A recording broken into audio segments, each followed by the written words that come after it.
பணவரவு அதிகரிக்க என்னோட லைஃப்ல நான் முக்கியமான சில வித்தியாசமான பழக்கங்களை ஃபாலோ பண்ணிட்டு வரேன். பழக்கங்கள் எல்லாமே நான் பர்சனலா உருவாக்கின ஒரு விஷயம். இதை பத்தின நிறைய வீடியோஸ் நம்ம சேனல்லே போட்டிருக்கோம். ஆனாலும் எனக்கு பர்சனலா லைஃப்ல சேஞ்ச் பண்ண ஒரு விஷயம் தான் இப்போ நம்ம பார்க்க போறோம். இப்போ நான் இந்த வீடியோல உங்களுக்கு ஷேர் பண்ண போற எல்லா பழக்கங்களும் உங்களுக்கு ரொம்பவே யூஸ்ஃபுல்லா இருக்கும். கடைசி வரைக்கும் வீடியோவை பாருங்க.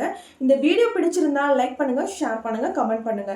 இப்போதான் நம்ம சேனல் நீங்க புதுசா பாக்குறீங்கன்னா சப்ஸ்கிரைப் பண்ணிக்கோங்க. பக்கத்துல இருக்க பெல் ஐகானை கிளிக் பண்ற ஆப்ஷனை கிளிக் பண்ணும்போது நம்ம போடுற ஒவ்வொரு வீடியோவும் உங்களுக்கு நோட்டிபிகேஷனா. ஃபர்ஸ்ட் ஒன், அரிகாட்டோ மணி. என் லைஃப்ல பணத்தை பத்தின புரிதலை அதிகரிக்கணும்னு நினைக்கும் போது நான் ஸ்டார்ட் பண்ண ஒரு விஷயம் தான் இந்த அரிகாட்டோ மணி.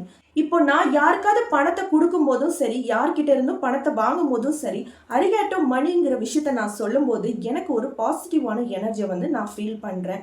அந்த எனர்ஜி எனக்கு இன்னும் பணத்தை அதிகப்படியா பல மடங்கு பெருக்கி கொடுக்கறதுங்கிறத நான் அரிகாட்டோங்கிறது ஒன்றும் இல்லை, ஜாப்பனீஸ்ல நன்றின்னு தான் சொல்லுவாங்க.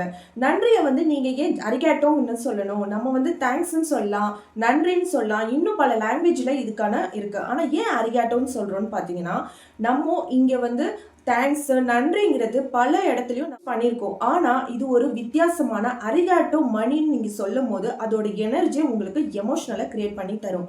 உங்களுக்கு அது ஒரு பாசிட்டிவான மணி எனர்ஜியை உங்களுக்கு அட்ராக்ட் பண்ணி தரும். சில பேர் கேட்கலாம், அரிகாட்டோ மணின்னு தான் சொல்லணுமா, ஏன் நன்றி சொல்லக்கூடாதா அப்படின்னு கேட்கலாம். உங்களுக்கு எந்த லாங்குவேஜ்ல கன்வீனியன்ட்டா இருக்குதோ அந்த லாங்குவேஜ்ல நீங்க பணம் கொடுக்கும் போதும் சரி, வாங்கும் போதும் சரி, இந்த அரிகாட்டோ மணிங்கிற விஷயத்த உங்களுக்கு கன்வீனியன்ட்டான லாங்குவேஜ்ல நீங்க சொல்லி. எனக்கு அரிகாட்டோ மணி நான் ஏன் சொல்றேன்னு பார்த்தீங்கன்னா, தேங்க்ஸ் நன்றிங்கிறது நான் யூஸ்வலாக ஃபாலோ பண்ணுறது.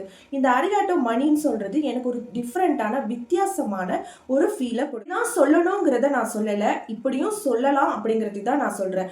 ஆனால் எப்போவுமே நீங்கள் மணி வாங்கினாலும், அதாவது பணத்தை நீங்கள் வாங்கும் போதும் நீங்கள் கொடுக்கும் போதும் அட்லீஸ்ட் தேங்க்ஸுங்கிற வார்த்தையை நீங்கள். செகண்ட் ஒன் பணத்தை க்ளீனாக ஹேண்டில் பண்ணுங்க. அதாவது பணத்தை நம்ம எப்பவுமே கிளீனா ஹேண்டில் பண்ண. பேர்லாம் பாத்தீங்கன்னா பணத்தை அயன் பண்ணி கூட வச்சிருப்பாங்க. பர்ஸ்ல தேவையில்லாத பில்ஸ், பணத்தை சுருட்டி வைக்கிறது, இந்த மாதிரி விஷயங்களை பண்ணாம அந்த பணத்துக்கு நீங்க ஒரு மரியாதை கொடுத்து அந்த பணத்தை நீட்டா அரேஞ்ச் பண்ணி பாருங்க. சில பேரோட பர்ஸ் நான் பார்த்திருக்கேன், அதாவது வேற யாரும் இல்லை, என்னோட அக்காவோட பர்ஸையும் நான் பார்த்திருக்கேன். அவங்க ஒவ்வொரு பார்ட்டிஷன்லயும் ஒவ்வொரு 10 ரூபாய்னா ஒரு பார்ட்டிஷன்ல வச்சிருப்பாங்க, 20 ரூபாய் ஒரு பார்ட்டிஷன், 100 ரூபாய் ஒரு பார்ட்டிஷன், இந்த மாதிரி 500 ரூபாய் ஒரு பார்ட்டிஷன் அவங்க தனித்தனியா பிரிச்சு வச்சிருப்பாங்க. அந்த பர்ஸ் நம்ம ஓபன் பண்ணி பார்க்கும்போதே நமக்கு அவ்வளோ ஒரு எனர்ஜெட்டிக்கா இருக்கும். பண்ணக்கூடிய பர்ஸா இருக்கட்டும், பேக்கா இருக்கட்டும், எந்த ஒரு விஷயத்துல நீங்க பணத்தை வைக்க ஆரம்பிக்கிறீங்களோ அது டைட் அண்ட் ரைட்டா தொடங்க ஆரம்பிக்கும். பண்ணா எனக்கு பணம் வந்துருமான்னு நினைக்காம இதெல்லாம் பண்ணி பாருங்க. அப்புறம் உங்களோட லைஃப்ல உங்களுக்கு சேஞ்ச் ஆகிறத நீங்க பணத்தை நிர்வகிக்கிற திறனை கத்துக்கோங்க. பணத்தை நம்ம எப்படி எவ்வளவு வருதோ அதை நம்ம சானதா அதை கையால தெரிஞ்சுக்கணும். பணம் எங்கெல்லாம் வருது அப்படிங்கறத தெரியாது சில பேருக்கு, எப்படியெல்லாம் போதுங்கிறதும் சில பேருக்கு தெரியாது. அந்த மாதிரி பண்ணும்போது நம்ம பணத்துக்கு ஒரு மரியாதை கொடுக்காத மாதிரி இந்த யூனிவர்ஸ் எடுத்துக்கும். ஸோ நீங்க அந்த பணத்தை நீங்க ஒரு மரியாதையா நடத்துற போது தான் உங்களுக்கு அந்த பணம் இன்னுமே நிறைய அட்ராக்ட் பண்ணி கொடுக்கும். Fourth one, abundance mind set. Abundance mind செட்னா வேற ஒன்றும் இல்லை, இந்த யூனிவர்ஸ் கிட்ட தேவைக்கு அதிகமான எல்லாமே இருக்குது. ஆனா நமக்கு என்ன தேவைங்கிறத நம்ம மைண்ட் செட் தான் அதை முடிவு பண்ணதுக்கு அப்புறம் இந்த யூனிவர்ஸ் நமக்கு அது கொடுக்குங்கிறத நம்ம நம்பணும். எங்க நம்ம கையை விட்டு போயிடுமோ நான் நினைச்சது இல்லை, அதே சமயம் நினைச்சேன்னு சொல்ல முடியும். நிறைய பணத்தை பத்தின விஷயங்களை கத்துக்க ஆரம்பிக்கும் போது நான் பணத்தை எப்படி கையாளணுங்கிற விஷயத்த புரிஞ்சுக்கிட்டேன். மூலமா நம்ம பணத்தை டைட்டா வைக்காம ஃப்ரீ ஃப்ளோவா அதை இருக்க விடும். நம்ம எந்த அளவுக்கு ஃப்ரீ ஃப்ளோவா அதை வைக்கிறோமோ அந்த அளவுக்கு பிரபஞ்சம் நமக்கு அதே அளவுக்கு ரிட்டர்னா. இந்த விஷயத்த நான் உணர்ந்ததுக்கு அப்புறம் நான் எப்பெல்லாம் பணத்தை ஒருத்தவங்க கிட்ட கொடுக்குறனோ, எப்பெல்லாம் பணத்தை நான் ஒருத்தவங்க கிட்ட இருந்து வாங்குறனோ அதை பிளஸ் பண்ணி, அதாவது நான் பணத்தை கொடுக்கும் போது எனக்கு இன்னும் ரெட்டிப்பா இது எனக்கு திரும்ப கிடைக்கணும் அப்படிங்கறத கிட்ட கேட்கிறேன். அது கேட்டு நான் அதுக்கு கொடுக்கறதுக்காகவும் அவங்க கிட்ட நான் நன்றியும் சொல்றேன். அது மூலமா எனக்கு பணம் அதிகப்படியான ஃப்ளோ ஆகுறத நானும் உணர்ந்தேன். இதனால எனக்கு என்ன ஆகுதுன்னா, நான் தயக்கமும் இல்லாம பயமும் இல்லாம என்னால அதிகப்படியா ஸ்பெண்ட் பண்ண முடியுது. இதனால நான் சொல்றதுனால உங்களை நான் அதிகமா ஸ்பெண்ட் பண்ண சொல்றேன்னு அர்த்தம் கிடையாது. பணத்தை டைட்டா பிடிச்சு வைக்காதீங்க. அது நீங்க தேவைக்கு எந்த விஷயத்துக்கு நீங்க பண்ணணுமோ அந்த விஷயத்துக்கு நீங்க அதை பண்ண வைக்கணும். பாத்தீங்கன்னா பணத்தை நீங்க எடுத்த உடனே உங்களுடைய செலவுகளை ஸ்டார்ட் பண்ண, உங்களுடைய சம்பளம் வந்த உடனே அவங்க credit card bill, EB bill, அவங்களுக்கு இஎம்ஐ, இந்த மாதிரி விஷயங்களுக்கு செலவு பண்ண ஆரம்பிப்பாங்க. நம்ம பணம் சம்பாதிக்கிறதே எதுக்காக? நம்ம ஹாப்பியா இருக்கணும், நம்ம ஃபேமிலி ஹாப்பியா இருக்கணுங்கிறது தான். அப்ப அப்போ நம்ம ஃபர்ஸ்ட் சந்தோஷமா இருந்ததுக்கு அப்புறம் மத்த விஷயங்களை நம்ம பார்க்க ஆரம்பிக்கணும்.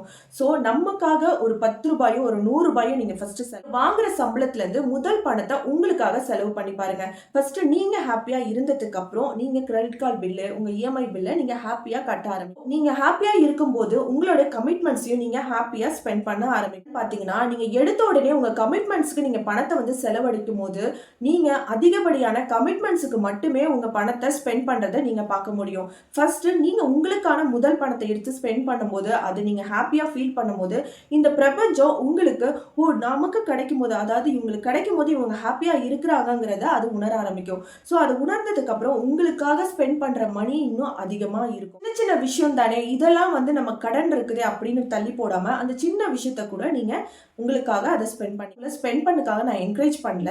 நீங்க ஸ்பெண்ட் பண்றது மூலமா உங்களுடைய மணி ஃப்ளோ எனர்ஜி வந்து உங்களுக்கு கிரியேட் ஆகும். பாத்தீங்கன்னா மணி ஸ்ட்ரக் ஆகுறதுனா என்னன்னா, நீங்க உங்களுக்கு வர வேண்டிய பணம் சில இடத்துல இருந்து வராம இருக்கலாம், நீங்க கொடுக்க வேண்டிய பணம் சில பேருக்கு கொடுக்க முடியாம இருக்கலாம். எங்க நம்ம பணத்தை வந்து செலவு பண்ணிட்டா நமக்கு இந்த சேவிங்ஸ்ல இருந்து போயிடுமோ நீங்க நினைக்காம அதுல இருந்து ஒரு ரொட்டேஷன் பண்ணலாம். உங்களுக்கு பிடிச்சவங்களுக்கு ஏதாவது வாங்கி கொடுத்து, ஒரு சின்ன பொருளா இருக்கட்டும் அது கூட நீங்க வாங்கி கொடுத்து அதை ரொட்டேஷன் பண்ண அந்த மணி ஸ்ட்ரக் ஆகி நிக்கிறத உங்களுக்கு ஃப்ரீ ஃப்ளோ ஆக ஆரம்பிக்கும். சோ அதுக்கப்புறத்துல இருந்து உங்களுக்கு அந்த பணம் வந்து ரொட்டேஷன் ஆக செவன்த் ஒன் பாத்தீங்கன்னா டியூ டேட்டுக்கு முன்னாடியே உங்க பேமெண்ட்டை செலுத்துறது.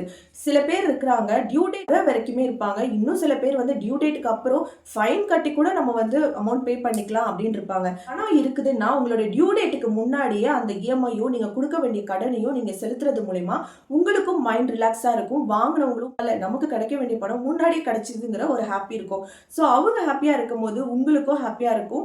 அதனால நீங்க ஒரு மைண்ட் டிப்ரெஷன் இல்லாம இருக்க முடியும். டியூ டேட்டுக்கு முன்னாடியே உங்களுடைய பேமெண்ட் பண்றதை நீங்க ஸ்டார்ட் பண்ணிக்கோங்க. எய்த் ஒன் பாத்தீங்கன்னா பேரம் பேசுறத குறைச்சிக்கோங்க. பேரம் பேசுறது ஒரு நல்ல விஷயம் தானே. நம்ம எந்த ஒரு பொருளையும் வந்து எதுக்கு நம்ம வந்து அதிகப்படியான காசு கொடுத்து வாங்கணும் அப்படின்னு நீங்க சொல்லலாம். ஓகே, ஆனா உங்களுக்கு தெரியும் சில பொருட்களுடைய தரத்தோட வச்சு அந்த பொருளுக்கு நம்ம கொடுக்க வேண்டிய பணம் ஒர்த்துங்கிற பட்சத்துல அதை நீங்க பேரம் பேசாது. சொல்ற பணத்தை கொடுத்து நீங்க வாங்கும் போது அவங்களும் ஹாப்பியா இருப்பாங்க. இப்போ நீங்க நினைக்கலாம் என்ன வந்து ஏமாத்திட்டாங்கன்னா என்ன பண்றது, நான் அதிகப்படியான காசு கொடுத்து ஒரு தேவையில்லாத பொருளை நான் வாங்கிட்டேன்னா, அதாவது தரம் இல்லாத பொருளை வாங்கிட்டேன் ஆனா அதிகமான காசு கொடுத்துட்டேன்னா அப்போ என்னுடைய பணம் லாஸ் தானே அப்படின்னு நினைக்கலாம். நீங்க ஒண்ணு தெரிஞ்சுக்கோங்க, நீங்க கொடுக்குற பணம் நீங்க ஒரு இடத்துல அதிகமா இழந்துட்டாலும் உங்களுக்கு இந்த பிரபஞ்சம் வந்து அதை விட பல மடங்கு வேற ஒரு விதத்துல கொண்டு வந்து சேர்க்கும். மாதிரி பயந்து பேரம் பேசாதீங்க. சில விஷயங்கள் இடத்துல பேரம் பேசலாம், அதிகப்படியா பேரம் பேசினீங்கன்னா உங்களுடைய எனர்ஜி லெவல் கம்மி. பாத்தீங்கன்னா மைண்ட்லெஸ்ஸா செலவு பண்றது. மைண்ட்லெஸ்ஸா செலவு பண்றதுன்னா பணம் நமக்கு எவ்வளவு கிடைச்சாலும் உடனே தான் தும்னு செலவு பண்றது. எதுக்காக செலவு பண்றோம், அந்த பொருள் நமக்கு தேவையா அப்படின்னு யோசிக்காம நமக்கு தேவைக்கு மீறின பொருட்களை வாங்கி வச்சு மத்தவங்க நம்மள பெருமையா பேசணுங்கிறதுக்காகவே சில பேர் வந்து செலவு பண்ண ஆரம்பிக்கும். அந்த மாதிரி நீங்க பண்ணாம நீங்க பண்ணக்கூடிய செலவு உங்களுக்கு, அதாவது உங்களுக்கு சந்தோஷம் கொடுக்கக்கூடிய செலவா இருக்கணும், உங்களுக்கு தேவையான செலவா இருக்கணும். மத்தவங்க பெருமை பேசணுங்கிறதுக்காக எந்த செலவையும் பண்ண. 10th ஒன் பாத்தீங்கன்னா நான் சொல்ல போற இந்த அஃபர்மேஷனை நீங்க அடிக்கடி உங்க மனசுக்குள்ளேயோ இல்ல வாய் விட்டோ நீங்க சொல்லிக்கிட்டே இருங்க. I love money, money loves me அப்படிங்கிற இந்த அஃபர்மேஷனை ஜாஸ்தியா நீங்க அடிக்கடிக்கு சொல்றது மூலமா நீங்க ஒரு மணி அட்ராக்ஷனா எனர்ஜியை நீங்க பெறுவீங்க. இந்த 10 பழக்கங்கள் உங்களுக்கு ரொம்பவே யூஸ்ஃபுல்லா இருந்திருக்கும்னு நினைக்கிறேன். பிடிச்சிருந்ததுன்னா லைக் பண்ணுங்க, ஷேர் பண்ணுங்க, கமெண்ட் பண்ணுங்க. மறக்காம நம்ம சேனலை சப்ஸ்கிரைப் பண்ணிடுங்க. ஃபோர்ஸ் செஞ்சு நம்ம பணத்தை எப்படியெல்லாம் சேவ் பண்ணலாங்கிற வீடியோட லிங்கை நான் ஃபர்ஸ்ட் கமெண்ட்ல பின் பண்ணியிருக்கேன். ஸோ உங்களோட ஃப்ரீ டைம்ல கண்டிப்பா செக் பண்ணி பாருங்க.